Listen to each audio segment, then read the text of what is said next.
I send this train to the end of the line.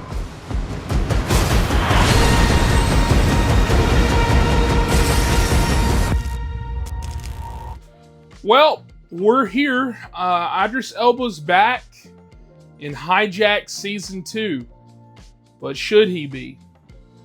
Let's get into it. Hey. So, Hijack Season 2 stars Idris Elba as Sam something. There's a lot of forgettable characters in this franchise that we're now moving on. As you can tell by my tone of voice, I'm a little disappointed. It's nowhere near a bad show.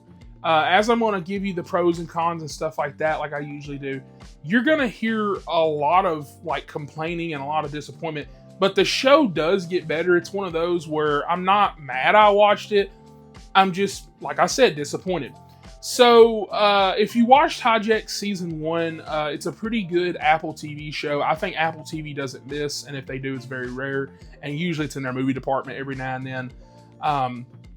But their shows are usually pristine, and I thought a little bit of that was missing with Hijack Season 1. But I kind of turned a left corner and I was like, hey, even though this isn't one of my favorite shows on here, it's still okay, right? It's still decent.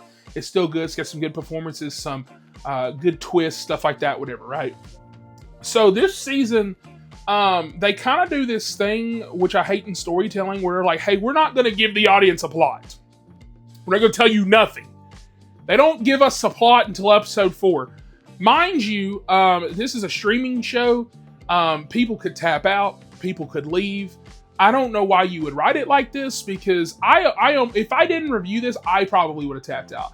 I watched this show with another person who's a big Idris Elba fan, and they, by the second episode, were like, oh my god, what's going on? Like, it was, So the plot of this is that they've moved from a train, they moved from a plane to a train.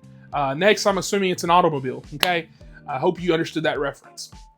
And this time around, they give you a little twist, because by the end of the first episode, you're like, whoa, Idris Elba's hijacking this. I'm sure that means somebody else is really up to it. Like, it's a twist. That's not a spoiler. That's a twist you see a mile away. Like, you're like, why would he do? You know it's not him.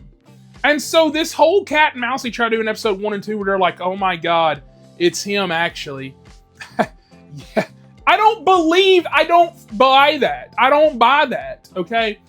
And so by the time you get to episode 3, I think by the middle or end of it, they actually finally tell you the plot. And so I'm not going to consider this a spoiler, because this is the plot of the show. It's not my fault they wait till episode 3 to give it to you. So turns out, I believe it was some dudes from like the first season. Once again, kind of forgettable characters in this show.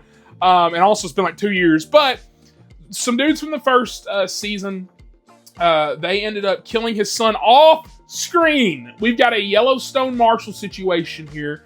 They've killed Monica off screen. By the way, that's a complaint I have about that show. Tune in for that review whenever that show ends in like 8 to 10 weeks, whatever. So, yeah, they kill his son off screen. I'm not even going to lie to you. I can't really complain that much about it, because until they mentioned that, I was like, oh yeah, he had a son. Completely forgot. Once again, forgettable characters in this show. I was just like, oh, my bad, boss. I just forgot you existed. I'm sorry. So he's dead, and apparently the guys who killed him want him to take over this train to basically kind of like a bargaining chip. They're like, we got bombs on the train. They want you to have these passengers, and in exchange for the passengers, we want this dude here, so he can be taken here. It's whatever, right?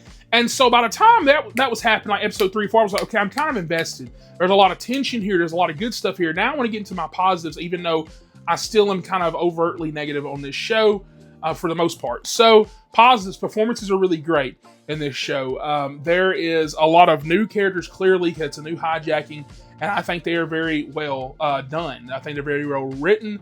I think that the suspense is very good. For example, they straight up make you believe one character because a character dies, they make you think that one character did it, but turns out it's not them. There's kind of like a drug addict or whatever. And like all that stuff is really, really cool, because the whole time you're like, yeah, he did it. And it's like, no, like you just judgmental as hell. And I was like, oh, I'm sorry. That's on me. So you think that it's him or whatever. And so it goes back and forth. It holds tension really well. I don't really love the government people this side of things. The people that are like in charge of the train, like the cops or this and that, whatever. They're forgettable. You're not going to remember any of them. I think the villain this time around is pretty good. There, basically something's going on with his wife. I don't want to fully spoil that, but she is somewhere else in the world, and she's kind of going through her own thing. Imagine, speaking of the devil, Resident Evil Requiem, this 10 out of 10 banger, by the way. Talking about this on the podcast this week. Tune in for that. Anyways, it's kind of like that, right?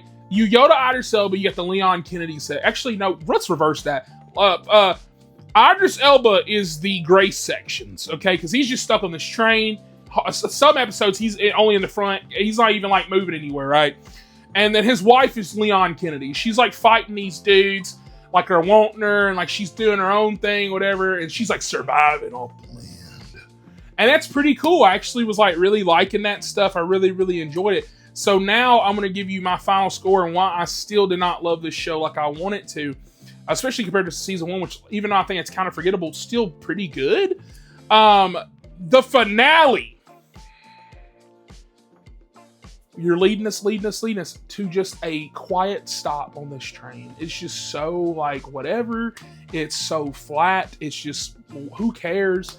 I feel like this show, I believe if the last season was 7 episodes, they bumped this for some reason to 8 episodes.